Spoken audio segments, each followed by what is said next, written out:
Hello, everyone. You're all very welcome to Underground Cinema. As you know, we are just 2 weeks away from the Underground Cinema Film Awards, which will be held in the Royal Marine Hotel in Dunleary. I've been interviewing some fantastic people over the last couple of weeks. I've enjoyed every second of it. I'm really delighted with this one today because I thoroughly enjoyed this film, and as a lot of people know, I'm not on the panel for making decisions, but I was definitely hoping that this film was going to pick up a nod for its score because it was so good, and it did. And we've got Natasa with us today, Natasa Paulberg, who has been nominated for Best Score for this fantastic film, Remote Strutting. You're very welcome, Natasa. Thank you, Dave. Thank you so much for inviting me for the interview. It's a real pleasure. Not at all. Look, I really enjoyed this film. Now, Lorna Fitzsimons and I go back a long, long time together. First screen Lorna's very first feature film in Dunleary many years ago. It must have been about 13 years ago. And she's been submitting her work to us over the years, and she's grown from strength to strength as a filmmaker. She's fantastic. But this was a little gem that she sent into us. We thought it was absolutely fantastic. And as I said, the score for me in this film was really important because the lead actress in this film is actually deaf, and she's actually deaf in real life as well. She is a super actress in this film. Actually, maybe Natasha, can you tell us a little bit about the film? Yes, without giving too much away, yes, it was like it's basically based in an office setting, and there's a bit of a love interest there, and she's basically finding herself coming out of remote working. That's what it's called, remote strutting. The idea that she's created this imaginary world for herself, and coming out of that and having interactions with people outside of that remote setting. So it's a kind of, Yeah, I would say, it's kind of, and so there's a bit of it's kind of like has a Wes Anderson feel to it. It's a very creative film, I would say. yeah, that because we're dealing with two worlds, her Yeah. imaginary world and the real world. And so as a composer, you got to create the two worlds as well. And this film is really important for certainly for sound design is really important for this film as well, but the music is absolute key for this film, I think. So can you tell us maybe a little bit about the collaboration between you and Lorna at the very start, how you guys worked together? Did you bounce ideas off each other? Did Lorna have a very good idea, a good sense of what she wanted, or maybe you can talk us through it? She definitely had. We had that Wes Anderson feel. So we did talk about that, but there was a temp score. Like as composers, most composers would know. Sometimes editors would add a temp score to help the editing process, the pacing, and it gives a sort of mood or a feel. So I kind of knew it was going to be more of a quirky, again, Wes Anderson, something quirky because to accentuate the imaginary world, but still to maintain the sense of the emotion in it, because there is a lot of emotion in here as well. It's her kind of finding herself and her confidence. So the way we worked is I would kind of go away and think about things. I'd get the locked picture. I'd have a good look at it, think about it, and I would send cue by cue. So I might do one or two cues. And then I would send it to Lorna, and then she would give feedback. So we did a lot of that. So there's a lot of collaborative work between us, and she was really good to give feedback on what was working, maybe what needed changing. But I feel that we were fairly early on the same page, which was really helpful. Yeah. Did you find yourself sort of experimenting more than usual on this project, given that it's a blend of realism and imagination? Very much so, because it is quirky and it is like that typical, and I am an orchestral composer, that's my background. So, soaring strings and brass are not going to work in this at all because it's quite intimate. It's an intimate setting, it's an intimate story, it's quirky. So the instrumentation was more sparse and light and had like percussion. So we used a lot of pitch percussion, different sort of elements, and the strings were used a little bit, but more like rhythmically. as such.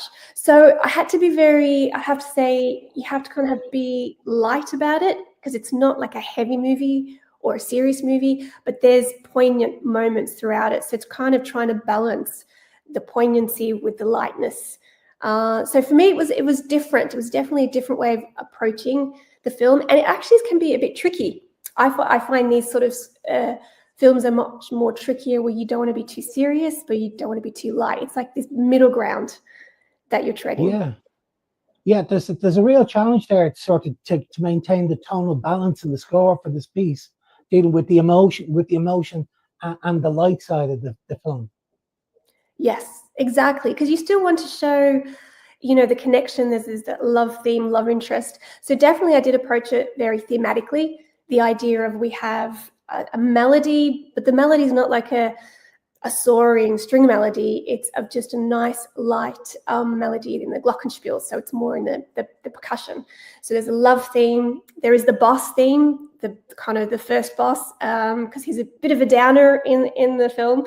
And that was bassoon. So that was kind of like the lower end. So I did think about light for the love theme, which is a glockenspiel, lighter.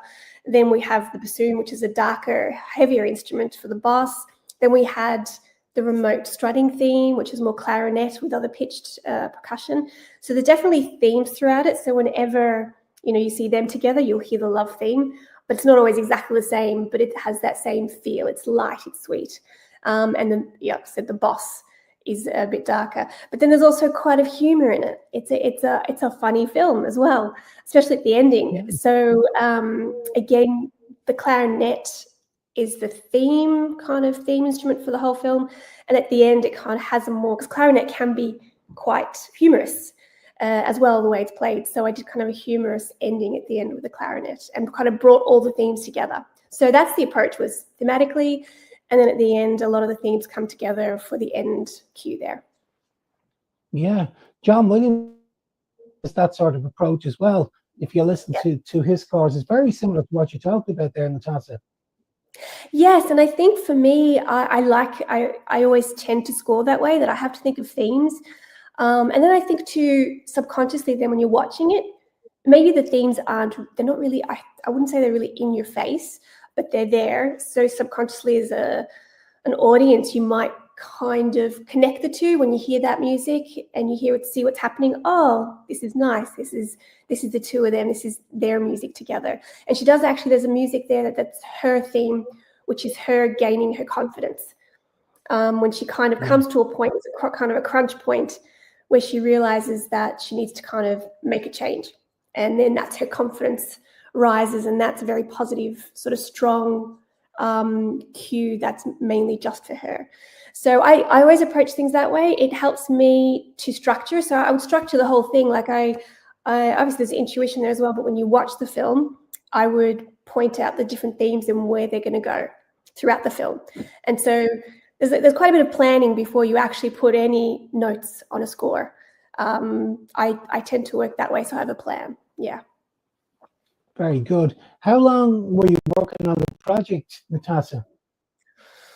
I think I would say maybe 3 to 4 weeks, I think.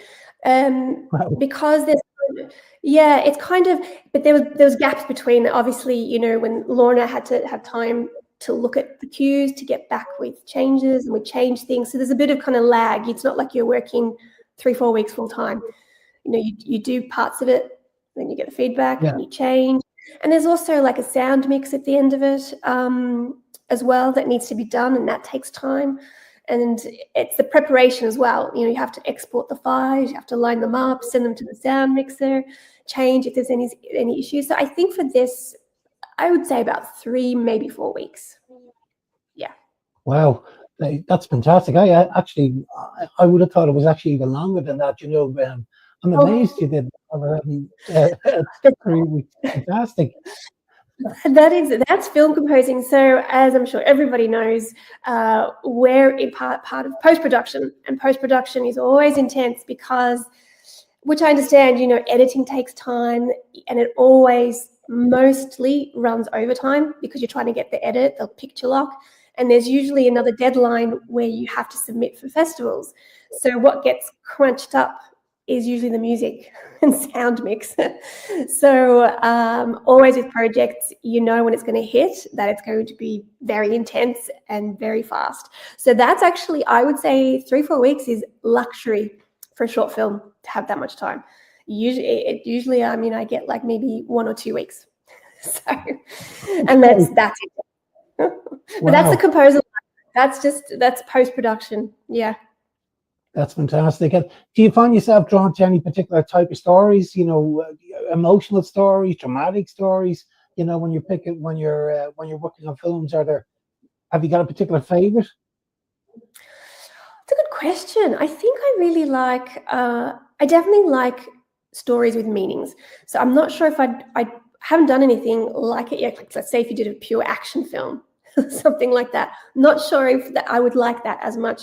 I always love something with real meaning to it, and I do like a bit of the quirkiness. I've done a few films where I've done the quirky, different sort of score that is a bit more. I'm not saying that other scores are not, but that you really have to kind of think outside the box and a little bit more imaginative, I think. I like those films because they're a challenge, but also you get to be really creative as a composer and interesting. I just like a good story, good characters, and that has some sort of meaning. And that could be in anything. Like I do documentaries, I do all sorts of things. I haven't done really animation as much at all, I think. A little bit.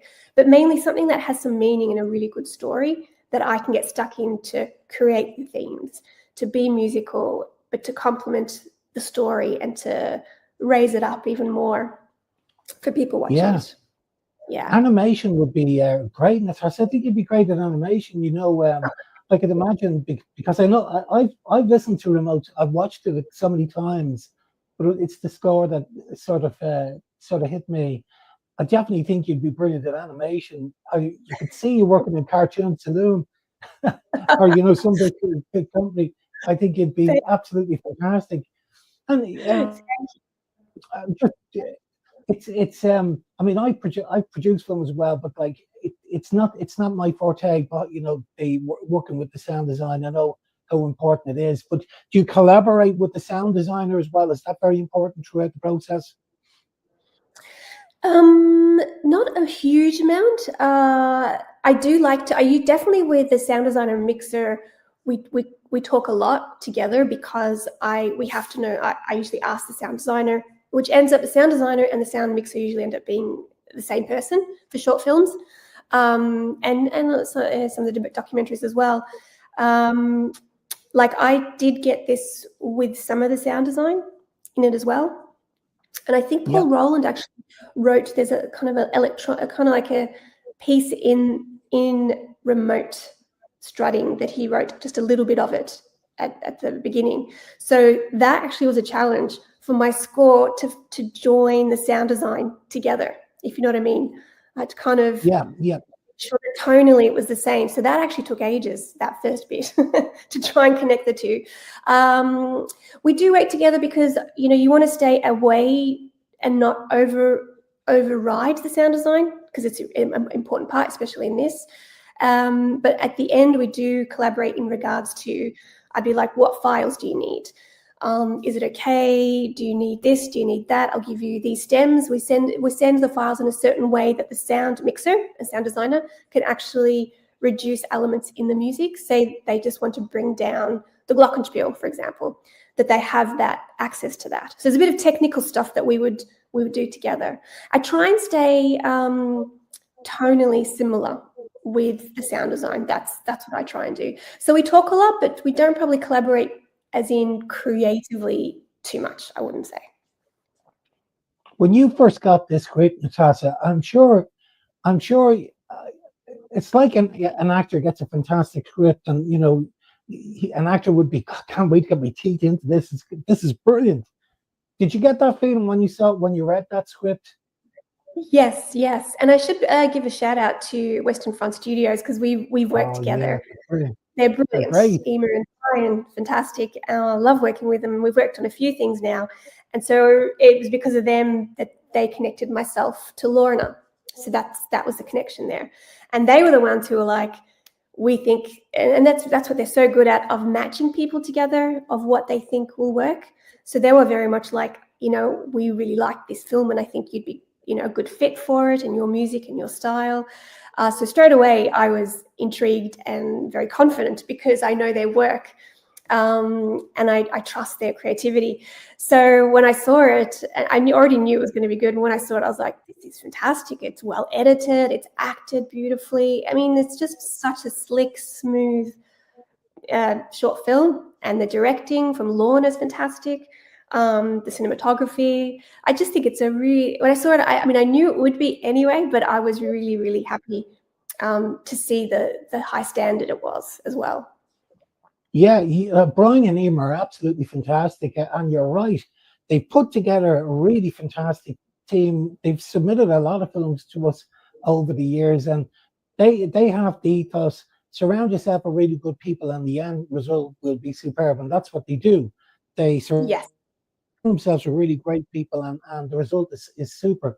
So, I mean, Brian's a brilliant cinematographer. He's around a long time. He's been nominated for an award with us. He did a brilliant short film called Our Father, and his work is superb in it. And Emer's a brilliant producer. Last year, they I think they had about 4 or 5 films in at the Film Awards last year. They work very closely with great directors like Lauren, Michael Carlin, and they're putting together a really good team. So yeah, they're definitely guys to watch out for in the future. They're brilliant. And they're I just was going wondering, straight. yeah, from Strength to Strange, yeah. I was just wondering, like, was there particular film soundtracks that made you fall in love with music, film music in the first place over the years? Oh, that's interesting. Yes, I can kind of when I knew when I fell in love with film music, and it wasn't I like John Williams is amazing. Obviously, when you're very early childhood, you remember kind of the iconic films that he did, and he's an amazing orchestrator, amazing melody writer. But for me, as a kid growing up, I was always a little bit probably more quirky. Maybe that's why I like quirky scores as well. I really got struck by Michael Nyman's work on the film The Piano. It's quite a very Oh different film. yeah, Yeah, because I like unusual scores. I like different scores, something that is musically interesting, but not that typical. And again, not saying anything bad about typical film scores or Hollywood film scores, but I do like something a little bit more interesting, if you know what I mean, creatively interesting. And for me, I remember seeing that film and that score, and I hadn't seen anything like that before. And not knowing that I'd be doing what I do now, but that struck me and always has stayed with me of like, wow, I have not heard music like this for this film. And that started my love of, well, I've always loved music, but that started, I think, my attraction towards sort of a little bit more contemporary sounds, interesting sounds from that film, because it was so different and actually quite artistic rather than just a typical underscore for a film. So Michael Nyman, and he's part of the group called the Post Minimalists, and I like a lot of their work. Yeah. yeah. I am. It's so important to score for a film. There's an awful lot to be said. When you're doing a short film or a feature film, to actually approach a composer rather than going for royalty free music. There's Yes. something about it. A real composer, and working Yes. alongside them and collaborating with them. And that's what happened with your film, because I knew straight away as soon as I watched it, and every film programmer or every film director in Ireland or around the world, one of the most important things for them is sound. So you could be working on a film that's visually beautiful, stunning, great storyline, the actors are great, but if the sound lets you down, and indeed the music, the score is very poor, or it's it's been just downloaded from some website, a programmer can switch off, and he'll move on. It's not that he's not going to say no to the film, but he'll move on to the next one until he finds the film that'll grab him from start to finish. And that's what this film does. A film program, when they play this and watch this film and listen to the score and listen to the sound, and watch the performances. We'll watch it from start to finish. And that's what you want when you're entering a film festival. And that's what this film does. Thanks to Yes. you, and thanks to the Thank acting, you. thanks to the whole team behind this film. It's so super film. It's really collaborative. It's very collaborative, and exactly what you said. And I encourage directors, future directors, is, I know budgets are tight, but to get a composer, because exactly how you said, what I find is that if the music needs, sometimes the music, especially if you get just kind of, let's say, AI generated or library music, it doesn't, for me, it feels like it sits on top of the film. And you don't want that, because that's distracting and it doesn't connect. You want something that intertwines with the film, and comes in and out. And that can only be done by a composer. And it's only really a composer that's going to create themes and the characters and moods, and therefore that will grab the interest of the viewer. So I hope that encourages everyone to get a composer. Definitely. I agree with you 100%, Natasha. So what's next? What have you got on the cards next? Have you anything in the pipeline? Yes, I just finished another short with, again, Western Front Studios. So, and I'm very excited about that. So and then another one I have. And, as a composer, you're always juggling many things. I'm on a documentary feature and a dance production until about February. So, I feel very grateful and very lucky that I get to do all sorts of different things, dance productions for theatre, but also for things for RTE, and as well as short films. It keeps me on my toes, and I get to meet lots of people. So I'm very grateful that I have the chance to do all that. Well, you're a very busy girl, Natasha. It sounds really exciting what you're at the moment, and you love. It sounds like you love your job. I can tell you love it, and that's fantastic. Listen, Yes. Natasha, congratulations on your nomination. It's thoroughly well deserved. I'm delighted for you, and thank you so much for taking the time out to speak to me on the weekend. Thank you so much. Thank you for having me, and thank you for a fabulous festival. Thank you. Thanks, Natasha. Take care now. Bye-bye. Bye bye.